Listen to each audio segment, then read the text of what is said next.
pointed out, every time you come here, you learn something. This morning, the world's experts from, I guess, 3 or 4 different companies on building seats, I think concluded that ultimately the solution is people shouldn't sit down. I could have told them that. Yesterday, the automotive guys gave us some new insights. They pointed out that I believe it was between 30 and 50 years from today, they will be steering cars by wire without all that mechanical stuff. That's reassuring.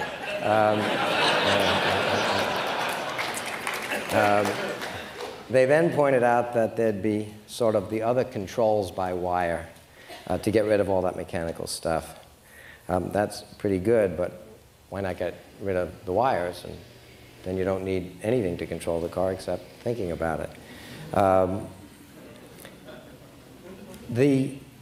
I would love to talk about the technology, and sometime in what's past the 15 minutes, I'll be happy to talk to all the techno geeks around here about what's in here. But if I had one thing to say about this before we get to first, it would be that from the time we started building this, the big idea wasn't the technology. It really was a big idea in technology when we started applying it in the iBot for the disabled community. The big idea here is, I think, a new piece of a solution to a fairly big problem in transportation. And maybe to put that in perspective, there's so much data on this, I'll be happy to give it to you in different forms. You never know what strikes the fancy of who. But everybody is perfectly willing to believe the car changed the world, and Henry Ford, just about 100 years ago, started cranking out Model Ts. What I don't think most people think about is the context of how technology is applied. For instance, in that time, 91% of America lived either on farms or in small towns. So the car, the horseless carriage that replaced the horse and carriage, was a big deal. It went twice as fast as a horse and carriage. It was half as long. And it was an environmental improvement because, for instance, in 1903, they outlawed horses and buggies in downtown Manhattan, because you can imagine what the roads look like when you have 1 million horses and 1 million of them urinating and doing other things. And the typhoid and other problems created were almost unimaginable. So the car was the clean environmental alternative to a horse and buggy. It also was a way for people to get from their farm to a farm, or their farm to a town, or from a town to a city. It all made sense with 91% of the people living there. By the 1950s, we started connecting all the towns together with what a lot of people claim is the 8th wonder of the world, the highway system. And it is certainly a wonder. And by the way, as I take shots at old technologies, I want to assure everybody, particularly the automotive industry, who's been very supportive of us, that I don't think this in any way competes with airplanes or cars. But think about where the world is today. 50% of the global population now lives in cities. That's 3.2 billion people. We've solved all the transportation problems that have changed the world to get it to where we are today. 500 years ago, sailing ships started getting reliable enough, we found a new continent. 150 years ago, locomotives got efficient enough steam power that we turned the continent into a country. Over the last 100 years, we started building cars, and then over the 50 years, we've connected every city to every other city in an extraordinarily efficient way, and we have a very high standard of living as a consequence of it. But during that entire process, more and more people have been born, and more people are moving to cities. China alone is going to move 400 to 600 million people into cities in the next decade and a half. And so nobody, I think, would argue that airplanes in the last 50 years have turned the continent and the country now into a neighborhood.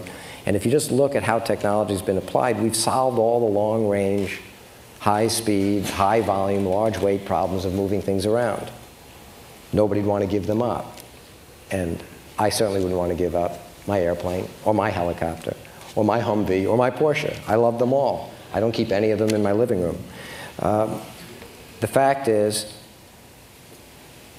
the last mile is the problem, and half the world now lives in dense cities. And people spend, depending on who they are, between 90 and 95% of their energy getting around on foot. I think there's, I don't know what data would impress you, but how about 43% of the refined fuel produced in the world is consumed by cars in metropolitan areas in the United States. 3 million people die every year in cities due to bad air, and almost all particulate pollution on this planet is produced by transportation devices, particularly sitting in cities. And again, I say that not to attack any industry. I really do. I love my airplane. And cars on highways moving 60 miles an hour are extraordinarily efficient, both from an engineering point of view, an energy consumption point of view, and a utility point of view. And we all love our cars, and I do. The problem is you get into the city and you want to go 4 blocks. It's neither fun, nor efficient, nor productive. It's not sustainable. If in China in the year 1998, 417 million people used bicycles, 1.7 million people used cars. If 5% of that population became, quote, middle class and wanted to go the way we've gone in the last 100 years, at the same time that 50% of their population are moving into cities of the size and density of Manhattan every 6 weeks, it isn't sustainable environmentally. It isn't sustainable economically. There just ain't enough oil. And it's not sustainable politically. I mean, what are we fighting over right now? We can make it complicated, but what's the world fighting over right now? So it seemed to me that somebody had to work on that last mile, and it was dumb luck. We were working on iBots.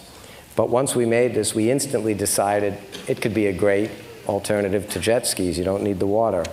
Or snowmobiles. You don't need the snow. Or skiing. It's just fun, and people love to move around doing fun things.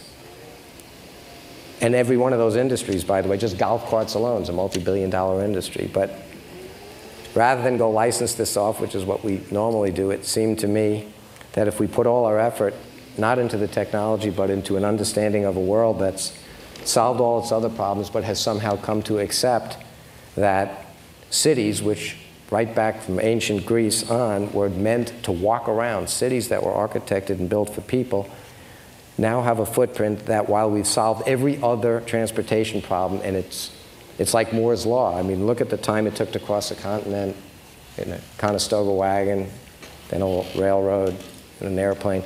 Every other form of transportation has been improved. In 5,000 years, we've gone backwards in getting around cities. They've gotten bigger.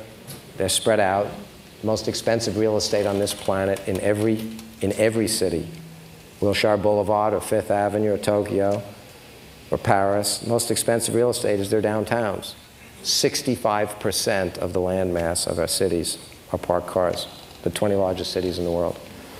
So you wonder, what if cities could give to their pedestrians what we take for granted as we now go between cities? What if you could make them fun, attractive, clean, environmentally friendly?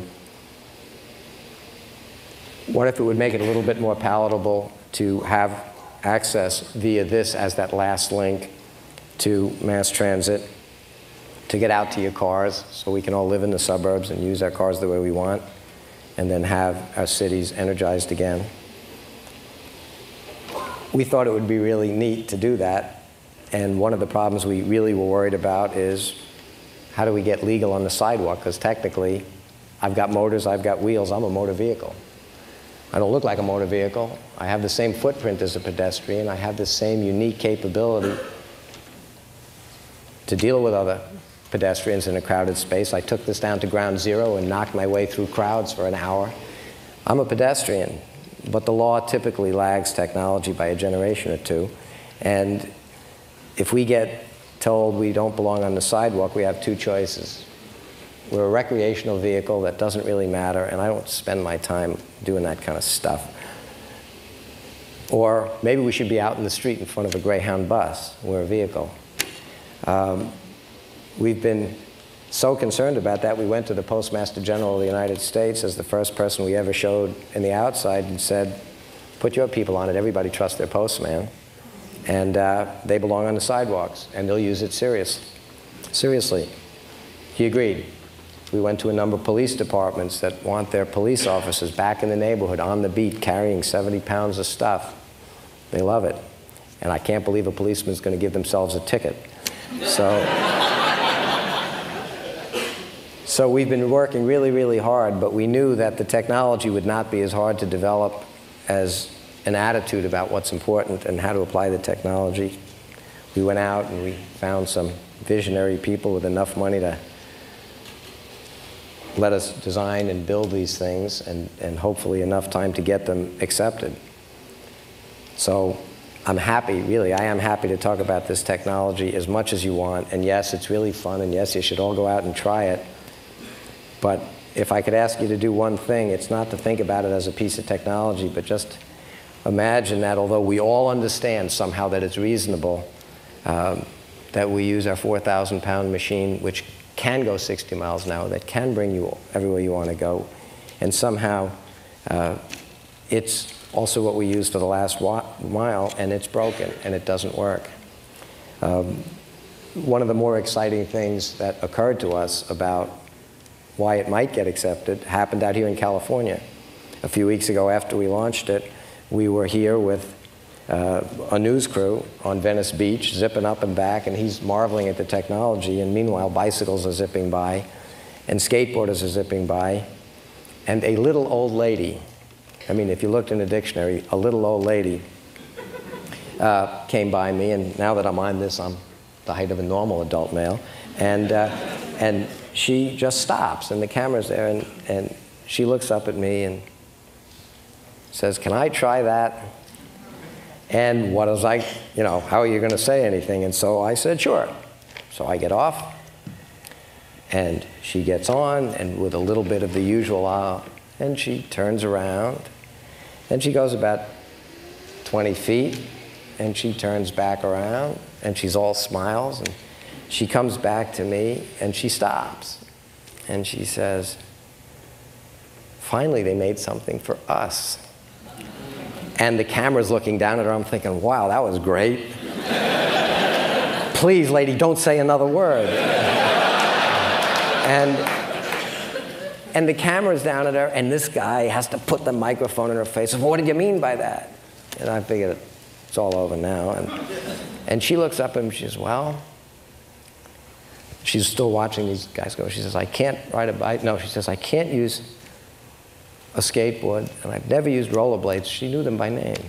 She says, and it's been 50 years since I rode a bicycle. Then she looks up, she's looking up, and she says, and I'm 81 years old, and I don't drive a car anymore. I still have to get to the store, and I can't carry a lot of things. And it suddenly occurred to me that among my many fears were not just that the bureaucracy and the regulators and the legislators might not get it. It was that fundamentally you'd believe there's pressure among the people not to invade the most precious little bit of space left, the sidewalks in these cities. When you look at the 36 inches of legal requirement for sidewalk, then the 8 foot for the parked car, then the 3 lanes, and then the other 8 feet, it's, that little piece is all that's there. But she looks up and says this, and it occurs to me, well, kids aren't going to mind these things, and they don't vote, and business people and young adults aren't going to mind these things. They're pretty cool. So I guess subliminally I was worried that it's the older population that's going to worry. So having seen this and having worried about it for 8 years, the first thing I do is pick up my phone and ask our marketing and regulatory guys, call AARP, get an appointment right away. We've got to show them this thing.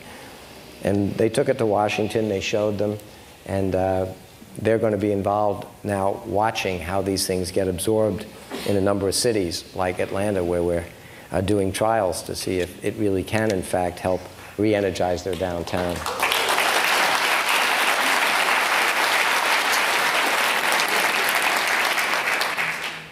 The bottom line is, whether you believe the United Nations or any of the other think tanks, in the next 20 years, All human population growth on this planet will be in cities.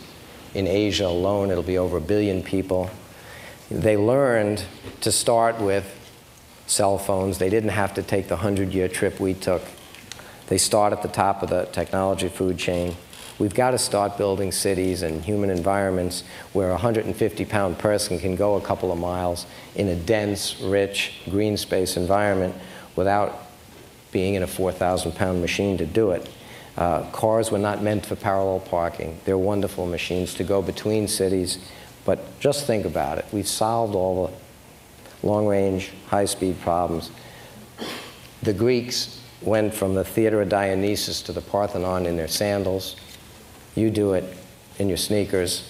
Not much has changed. If this thing goes only 3 times as fast as walking, 3 times, a 30-minute walk becomes 10 minutes. Your choice when living in a city, if it's now 10 minutes, because at 30 minutes, you want an alternative, whether it's a bus, a train, we got to build an infrastructure, a light rail, or you're going to keep parking those cars. But if you could put a pin in most cities, and imagine how far you could if you had the time walk in 1/2 hour, it's the city. If you could make it fun and make it 8 or 10 minutes, you can't find your car, unpark your car, move your car, repark your car, and go somewhere. You can't get to a cab or a subway. We could change the way people allocate their resources, the way this planet uses its energy, make it more fun. And we're hoping to some extent history will say we were right. That segue.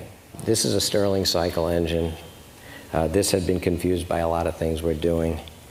This little beast right now is producing a few hundred watts of electricity. Yes, it could be attached to this. And yes, on a kilogram of propane, you could drive from New York to Boston, if you so choose. Perhaps more interesting about this little engine is it'll burn any fuel, because some of you might be skeptical about the capability of this to have an impact where most of the world you can't simply plug into your 120-volt outlet. We've been working on this actually as an alternative energy source starting way back with Johnson & Johnson to run an iBot, because the best batteries you could get, 10 watt-hours per kilogram in lead, 20 watt-hours per kilogram in nickel-cadmium, 40 watt-hours per kilogram in nickel metal hydride, 60 watt-hours per kilogram in lithium, 8,750 watt-hours of energy in every kilogram of propane or gasoline, which is why nobody drives electric cars. But in any event, if you can burn it with the same efficiency, because it's external combustion as your kitchen stove, if you can burn any fuel, it turns out to be pretty neat. It makes just enough electricity to, for instance, do this, which at night is enough electricity in the rest of the world, as Mr. Hawley, Dr. Hawley pointed out, can run computers and a light bulb. But more interestingly, the thermodynamics of this say you're never going to get more than 20% efficiency. Doesn't matter much. It says if you get 200 watts of electricity, you'll get 700 or 800 watts of heat. If you wanted to boil water and recondense it at a rate of 10 gallons an hour, it takes about 25,000, a little over 25.3 kilowatts, 25,000 watts of continuous power to do it. That's so much energy you couldn't afford to desalinate or clean water in this country that way. Certainly in the rest of the world, your choice is to devastate the place, turning everything that'll burn into heat, or drink the water that's available. The #1 cause of death on this planet among humans is bad water. Depending on whose numbers you believe, it's between 60 and 85,000 people per day. We don't need sophisticated heart transplants around the world. We need water, and women shouldn't have to spend 4 hours a day looking for it or watching their kids die.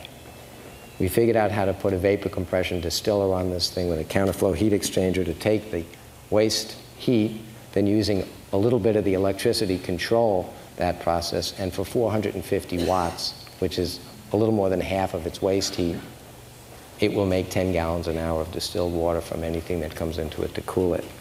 So if we put this box on here in a few years, could we have a solution to transportation,